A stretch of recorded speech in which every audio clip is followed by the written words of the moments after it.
All right, you guys, this was our beginning swing dance crash course. I'm Jillian. I'm Jen. And we had a good time with you guys today, listening to music and dancing around a little bit. First thing we did was found where our weight was on our feet. So we went on the balls of our feet, so we went a little forward with the weight off of our heels, and it's this athletic balance position where you can move in any direction.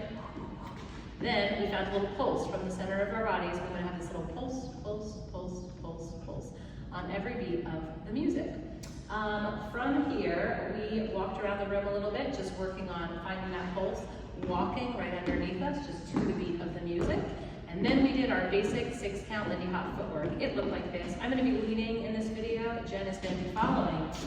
We had the leads have their left foot just leading in front a little bit, the follows with their right foot. And we did this. Quick, quick, slow, slow, a quick, quick, slow, slow, a quick, quick, slow, slow, a quick, quick, slow, slow. We asked you to take kind of small steps right underneath you.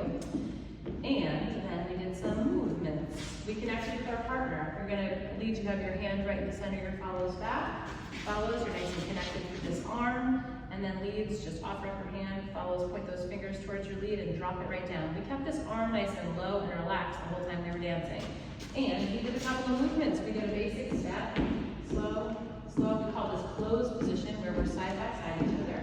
We moved around the room, moved one direction. By leads, just literally moving your own body, and follows are going to come with you if they're nice and connected to your hand behind your back.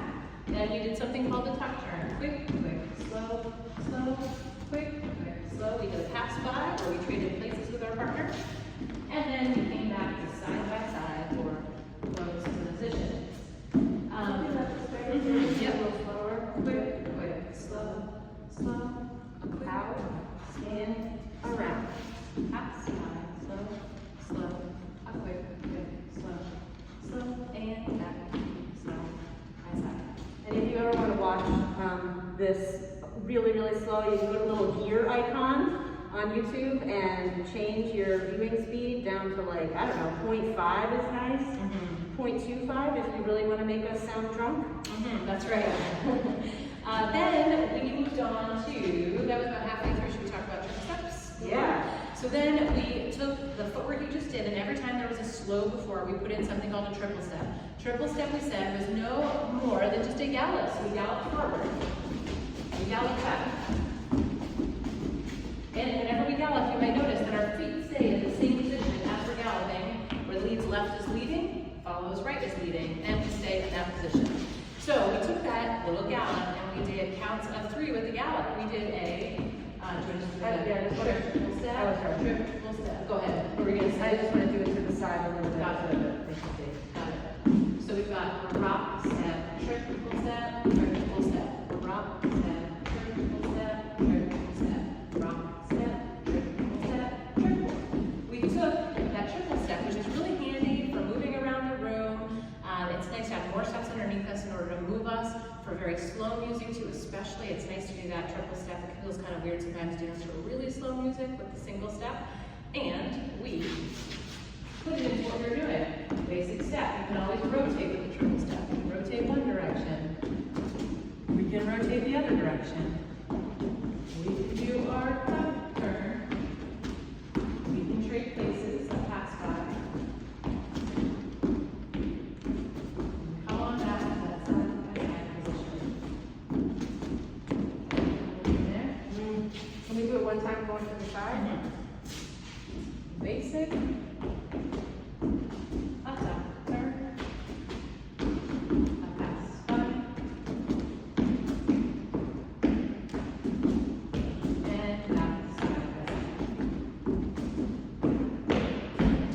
Then we said choose your own adventure. Some people were really struggling with the triple steps. We said no big deal, go back to the single steps, and we showed you, for example, if I was doing singles and Jen was doing triples. If I was just doing single steps, she can still do the triple steps. It doesn't really matter. We are still dancing the same beat, the same rhythm.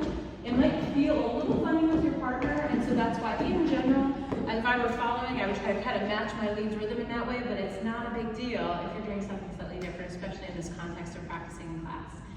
We had to stop and shake, so we said, A lot of music that we dance to has a pretty common sequence of having 4/8 counts in a phrase. We didn't really talk about this too much, but basically we did a little sequence where at the end we put a little rock step stop at the end, which went with the music, and we did a little shake. Maybe we face the camera for that. So for this rock step stop and shake it, shake it, shake it, shake it. All right, and we put that on to match that music. The sequence that we did for that is we did any 4/6 count moves we'll do. We did a basic. We did a tiger, okay? We did a half slide. We came back side by side. Then we did a rock step stop and a shake it, shake it. We did it again, etc. And we did it. So for that, play around with it. We also said you could do the rock step stop and shake it in this open position. That's fine too. Well then, I think we went right to snowballing, right? Then we did a little more of a social dance context for you guys where we had you dance with someone and then we said switcheroo and you switched partners and kind of moved around practicing getting started with new people. Maybe that's the only other thing that we didn't mention earlier is starting a dance.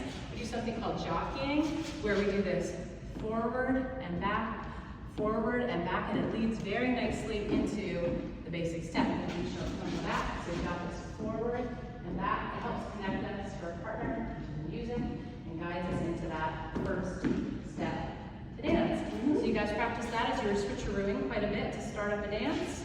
Any other things? I would just say if you want to keep doing this, practice your basic footwork at home, and then try to come to social dances and practice with a lot of different people. That's the best way to get better is by just coming out and practicing with a bunch of people.